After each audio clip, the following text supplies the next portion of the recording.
Olá pessoal, tudo bem? Estamos aqui para mais um treinamento do nosso programa Tempero de Verão 2016/2017.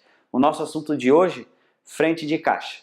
A frente de caixa ela é responsável por 100% do atendimento de nossos clientes. Quando o cliente entra no armazém, obrigatoriamente ele passa pela frente de caixa. A frente de caixa também garante a finalização do nosso conceito de praticidade, né? O nosso conceito de comodidade, de um atendimento rápido diferenciado. É ali que a gente coloca a cereja no bolo e finaliza todo o processo. A gente sabe também que a frente de caixa é responsável pela parte mais dolorosa do processo para o nosso cliente. Ninguém gosta de abrir a carteira e pagar. Por isso que a gente tem que estar melhorando cada vez mais o atendimento e a praticidade desse setor, para que esse processo seja o mais rápido possível e que o cliente não sinta tanta dificuldade. Por isso a gente vai ver alguns pontos de melhoria lá em loco, na frente de caixa, como ajuste de processo, a melhoria do atendimento e a prevenção de perdas. A gente vai estar acompanhando um a um e mostrando para vocês, na verdade, o que a gente pode melhorar e entregar de melhor resultado esse ano. Vamos comigo? Pessoal, a gente vai agora padronizar alguns processos que ocorrem na frente de caixa. Na verdade, eles já existem, eles já são executados, mas a gente vai deixar eles de forma clara para que todos executem da mesma forma, né? Esses processos que a gente levantou, eles ocorrem naturalmente na operação de caixa. Só que a gente precisa ter um pouquinho de atenção a cada um deles para que a gente possa ter a certeza do registro correto dessas mercadorias e da execução correta também desses processos. A gente levantou primeiro aqui a venda. O que a gente quer dizer com um ajuste de processo na venda? Para que todos vendam o produto de acordo com o que ele realmente é, seja na padaria, seja no hortifruti ou na mercearia.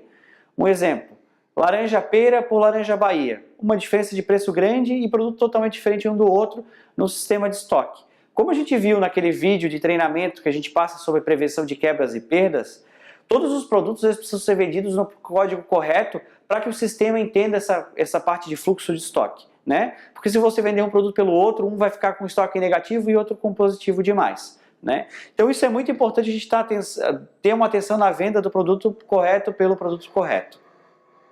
Depois a parte de descontos. Como que a gente vai padronizar essa parte de descontos? Vocês têm na operação do caixa do dia a dia essa guiazinha. A gente vai focar na câmera depois para ficar mais claro, mas essa guiazinha ela precisa ser preenchida da forma correta, né? Então o desconto ele pode ocorrer em duas situações, ou por erro de precificação ou por negociação. Então a gente vai padronizar da seguinte forma: quando for erro de precificação, a gente vai anexar a etiqueta de gôndola que está com o preço errado, mais a etiqueta nova, justificando o valor e preenchendo esses itens aqui com a assinatura do operador e a assinatura do fiscal. Isso vai justificar no fechamento de caixa aqui em cima do escritório na auditoria a execução desse desconto. Quando for negociação, quando que ocorre a negociação? Quando o gerente autoriza um volume de compra maior, por exemplo, tem um cliente que quer comprar 100 dúzias de cerveja e para que esse cliente leve essas 100 dúzias foi feito um preço especial para ele com 5% de desconto.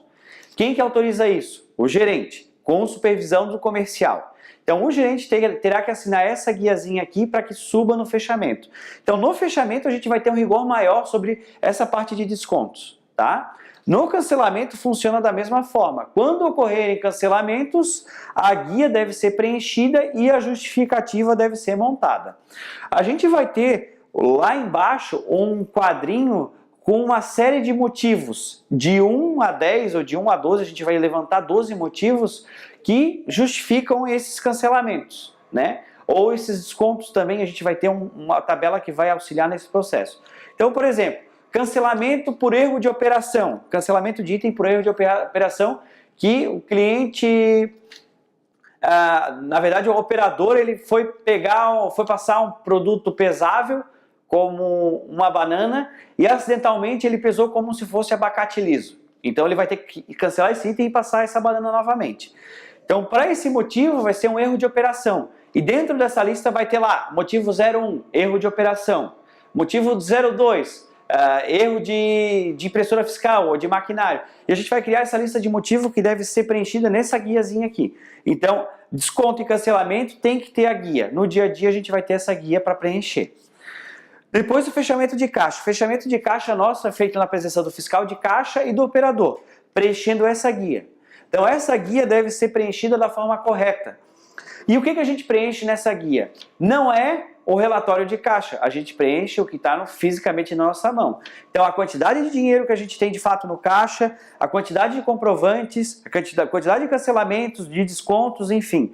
Essa quantidade que você tem na mão é a que vai ser preenchida aqui. O que está no relatório é o que o sistema informa, mas a gente já vai acreditar no físico, o físico que é conferido, né? Então essa guia deve ser preenchida com atenção e da forma correta, tanto pelo fiscal de caixa quanto pelo operador. Os dois devem visualizar as informações preenchidas e ao final assinar esse documento, subindo junto com o fechamento. Esse é o padrão de fechamento de caixa que a gente tem que fazer. E referente à parte de troco, a gente precisa ter um planejamento de troco. O que é isso? Antes dos horários de pico, ser verificado se todos os operadores possuem troco, se eles têm o volume de troco suficiente para que possam atender a demanda. Obviamente que a gente não vai ficar só na dependência do fiscal de caixa e do fundo dele, porque a gente precisa ter uma autonomia de solicitação de troco. Então essa técnica foi desenvolvida dentro da loja de sempre pedir troco em todas as compras, inclusive em pagamento em cartão. Isso auxilia muito no volume de troco que a gente tem no caixa e agiliza o atendimento, porque se toda compra que a gente for pagamento em dinheiro tem que interromper o atendimento para chamar o fiscal para passar a compra, olha a fila que gera nesse processo. Então a gente às vezes fica parado 2, 3 minutos, que seriam 2, 3 clientes que a gente poderia ter atendido, né? Então, esses aqui são os processos que a gente precisa focar para ter uma maior agilidade de atendimento lá na frente de caixa e uma melhor parte de auditoria, digamos assim. Quando sobe para a tesouraria, esses cancelamentos, esses descontos precisam ser justificados, porque quando sobe o documento aqui a gente não sabe da origem daquele tipo de situação. Tá ok? Então fica aqui esses processos para a gente ajustar no dia a dia. Dentro do ajuste de processo, eu gostaria de... Take 2. Dentro dos ajustes de processo, eu queria combinar com vocês uma forma de a gente separar o fundo do operador. Todos sabem que o operador ele tem um fundo para trabalhar. Normalmente esse fundo é de R$100. Esse fundo ele é complementado com as vendas do dia. No final do dia a gente tira esse fundo e aí a gente tem um saldo do caixa. Qual que é a padronização que eu quero combinar com vocês? Que no momento da separação do fundo, o fiscal esteja junto. Então o fiscal vai auxiliar a separação do fundo e vai sempre separar primeiro R$100 do fundo. Separou os R$100 do fundo, vamos supor que aqui seja R$100. Deixou de lado. Agora a gente vai contar o que tem de dinheiro no checkout. Então vamos contar, sobrou essas moedas e esse dinheiro aqui. Aí esse total aqui vai ser anotado no fechamento de caixa, independente do relatório que a impressora fiscal emitiu, né? Porque de fato isso daqui é o que vai sobrar em dinheiro no caixa. Se existiu alguma finalização em cartão que foi finalizada em dinheiro, isso não importa pra gente, porque o que eu quero conferir é o dinheiro físico. Então o dinheiro físico vai ser anotado aqui. Aí lá na parte de comprovante de cartão, que você vai ter um cartão a mais, então vamos supor que tinha 60 cartões, você vai informar 61. Aí no campo de observação, no verso aqui dessa folhinha, vocês podem usar o verso para observação, vocês podem escrever que foi uma finalização equivocada, que era cartão e foi finalizado em dinheiro, por isso a divergência. Se a gente adotar essa forma, vai ficar muito mais transparente o fechamento de caixa e facilitar a vida da parte de tesouraria. Porque a tesouraria é uma pessoa fechando cerca de 20 a 25 caixas por dia. Então é um volume muito grande e complica se a gente tiver que entrar no detalhamento de cada operação que aconteceu nesse checkout. Posso contar com vocês nessa situação? No fechamento de caixa, os dados que devem ser preenchidos na guia de fechamento são esses.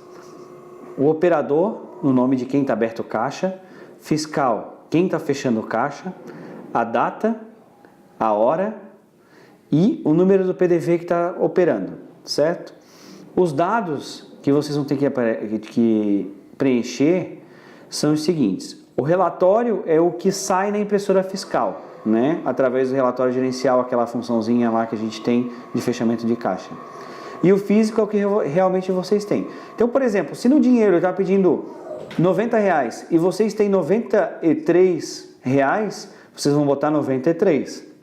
Ou, se vocês tiverem 89, vocês vão botar 89, né? Então, tem que ser preenchido realmente o que vocês têm em mãos. Então, vão ser anotados os dados de dinheiro, sangria, o número de cartões que vocês passaram no checkout, né? Isso inclui quando é finalizado em ticket, vocês contam como cartão também, tá? Contravale, convênio, número de cancelamentos, número de descontos, se teve pagamento de convênio e se teve cupom fiscal cancelado. No final do preenchimento de todos esses dados, vocês vão fazer a quebra. Essa quebra aqui, ela pode ser dinheiro, né? Dinheiro que falte, ou se faltar algum desses comprovantes, isso é considerado quebra também, porque a pessoa não tem o documento para justificar qualquer uma falta dessas operações. Desta forma, é preciso então analisar seriamente, ver se faltou algum comprovante ou não, para ser ajustado esse número de quebra. E aí o fiscal assina no final, junto com o operador, anexa junto no movimento e envia para a tesouraria para fazer o fechamento. Esse é o procedimento de fechamento de caixa. O que deve ser preenchido na guia de cancelamento de desconto? Então a gente tem no campo de cima a opção de cancelamento ou desconto, certo? Então vamos supor que seja um desconto. A gente vai anotar o código de operação do cupom, que é o COO, fica em cima do cupom, o produto que foi feito a operação de desconto, o motivo, aí a gente vai ter aquela lista de motivo que eu falei para vocês, vai ter fixada lá na frente de caixa, quem que é o operador e quem que é o fiscal e uma rúbricazinha do lado do nome de cada um. Se o desconto foi pelo motivo de erro de precificação, não esqueçam que tem que estar grampeado junto com essa guia o preço que estava na gôndola e o novo preço justificando o valor do desconto. No caso de cancelamento, da mesma forma, você preenche as informações e o motivo a gente vai referenciar com o número de acordo com a lista. Essas informações aqui devem conter em cada cancelamento e em cada desconto do PDV. Isso vai ser cobrado já no fechamento de caixa. Quando a gente fala de atendimento frente de caixa, a gente fala do aspecto pessoal, que é o contato físico do nosso colaborador com o nosso cliente, e da agilidade no atendimento, de dar vazão a esse fluxo de cliente que vem à nossa loja. No aspecto do contato físico, sempre devemos receber o nosso cliente com um bom dia, uma boa tarde, uma boa noite, perguntar se está tudo bem, ser cordial, né? Obviamente que alguns clientes eles vão dar uma abertura maior do que outros, então quando o cliente der uma abertura maior, você pode evoluir a conversa, mas sempre respeitando o cliente que está esperando, porque você não pode demorar muito nesse atendimento. A gente tem que ter a qualidade do serviço, mas sempre pensando no próximo também, né? Que a gente está aqui para gerar um volume de atendimentos bacana. Quando a gente tem essa parte de agilidade de atendimento, a gente tem dois aspectos. Uma coisa é atender apressadamente, de qualquer forma, e outra coisa é atender rápido e com qualidade. Então o que a gente quer é que o operador ele tenha essa agilidade no passar as compras do cliente, atenda ele bem, agradeça após o fechamento da compra, se possível, se tiver alguém até para auxiliar a levar no carro, isso também fecha bem o atendimento, dê atenção ao cliente, mas também não esqueça dessa agilidade que a gente tem que ter o conceito de praticidade na nossa loja. O cliente vem aqui para entrar e sair de forma rápida e fácil, né? Esse vai ser o nosso desafio, manter os caixas operando dessa forma, que sejam atenciosos e ao mesmo tempo rápidos no atendimento. A gente quando fala também em atendimento na frente de caixa, a gente está falando em caixas operando. Nós temos 7 checkouts hoje, a gente está instalando o 7º agora. Na baixa temporada a gente trabalha com 6, mas agora na alta com 7. Temos 7 checkouts para dar essa vazão e que o nosso cliente ele possa, tanto nos momentos de horário de pico quanto no horário fora de pico, que ele venha e saia da nossa loja com bastante facilidade. Então, que o cliente da baixa temporada não sinta esse boom de clientes que tem na alta temporada. A gente mantém o padrão de qualidade da nossa loja. Esse vai ser o grande desafio na parte de atendimento, manter a qualidade com agilidade. Quando a gente fala de prevenção de perdas na operação do checkout, são alguns pontos que a gente tem que levantar. O primeiro deles é o registro correto dos códigos de barra. Como a gente já conversou nesse mesmo vídeo, a gente precisa ter atenção no passar das mercadorias, no registro das mercadorias, se realmente aquele produto é o que está sendo vendido. Então, vamos pegar o exemplo clássico que é o suco, um suco de manga e um suco de laranja. Se você botar 2 vezes um código só e passar os dois, um deles vai ser vendido errado, né? Então esse tipo de situação a gente tem que estar sempre em cima observando. Então se certifiquem que aqueles produtos que vocês estão vendendo são realmente o que vocês estão passando. Outro ponto, verifiquem se o produto que vocês passaram está sendo registrado. Então sempre tenham o hábito de passar o produto no scanner e olhar no monitor, ver se realmente aquele produto que vocês passaram é o que está aparecendo no monitor, né? Isso vai garantir uma assertividade maior na venda dos produtos. Outro ponto são packs. Os packs de cerveja, de refrigerante, de água, certifique-se de que são realmente a quantidade que vocês estão vendendo. Se são 12, que são 6 ou se são 24. Isso tem que ter uma atenção muito grande para que a gente não tenha erro de venda e de registro, porque a gente está perdendo. Se um pack de cerveja a gente acaba passando como uma unidade, a gente perde 11 unidades. Então é um ponto de melhoria muito importante. Outro ponto, quando o cliente vem com um carrinho, certifique-se que o carrinho do cliente não tenha nada embaixo. Então, por exemplo, vocês podem levantar e dar uma verificada sutilmente, né? Sem chamar muita atenção, para que a gente tenha certeza que esses itens foram cobrados ou não, né? Então carvão, cerveja, gelo, normalmente esses itens ficam embaixo do carrinho e não por má fé, mas às vezes uma desatenção do cliente passa batido sem cobrar. Então a gente tem que ter atenção nesse sentido para que a gente previna essas perdas e quebras aqui no caixa e a gente possa ter uma lucratividade melhor da loja, porque é isso que vai garantir que o que foi comprado vai ser realmente vendido. Isso vai garantir um resultado melhor no final da temporada para toda a loja. Então, quando a gente fala de atendimento, a gente também está falando de organização e limpeza. Organização e limpeza do ambiente onde o operador ele trabalha, né? Então, onde que esse operador trabalha? Ele trabalha no checkout. Então, a gente precisa deixar esse checkout organizado e limpo para que tenha um melhor resultado no atendimento do cliente. Quando a gente fala de organização e limpeza no checkout, a gente está falando de organizar a gaveta, organizar a parte onde fica a impressora fiscal, embaixo do checkout, onde ficam as sacolas e as bobinas. Isso vai garantir o quê? Que o cliente chegue no PDV e tenha uma melhor qualidade de atendimento, porque a sacola vai estar no local, a bobina da impressora você vai achar de forma facilitada e também a gente consegue ter uma melhor atenção do cliente. Além disso, aqui vai aumentar o ticket médio, porque o cliente, ao chegar no PDV, ele vai olhar itens de compra impulsiva, como bombom, balas, chicletes. Isso vai aumentar o nosso ticket médio e o cliente vai acabar sempre levando algo a mais. Então, para que o cliente também seja bem atendido na nossa loja, precisa que o caixa esteja organizado e limpo. E essa função também faz parte do operador de caixa executar. Quando a gente fala de atendimento também, a gente precisa saber o que a gente vende. Então, é função do operador de caixa também saber quais os produtos que a gente comercializa. Então, deixo a sugestão para vocês de passearem pela loja, né, nos seus horários de intervalo, cheguem um pouquinho antes ou saiam um pouquinho depois e verifiquem as categorias que nós temos. Quais linhas de produto no FLV, na padaria, na mercearia. Todos os dias a gente tem produtos novos e as categorias elas são muito variadas. E a gente precisa estar atento no dia a dia, no que tem de novo e o que a gente tem. Para que na hora que o cliente pergunte, você tem um azeite X, você saiba dizer se esse azeite realmente tem ou se não tem, ou aonde fica esse azeite, né? Porque se o cliente está indo até você, é porque ele acredita que você é o Armazém 3. Ele espera de você uma resposta que sane a dúvida dele. Então, fica aqui para vocês essa dica de conhecimento dos produtos. E aí a gente está falando de hortifruti, está falando de a parte de carnes, de congelados, resfriados, mercearia, padaria, limpeza, higiene pessoal, enfim.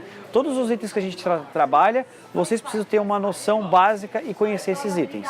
Isso vai trazer um resultado cada vez melhor para o nosso cliente. Estamos chegando ao final de mais um treinamento, né? A gente viu a importância da frente de caixa no processo de atendimento, né? 100% dos nossos clientes passam pela frente de caixa.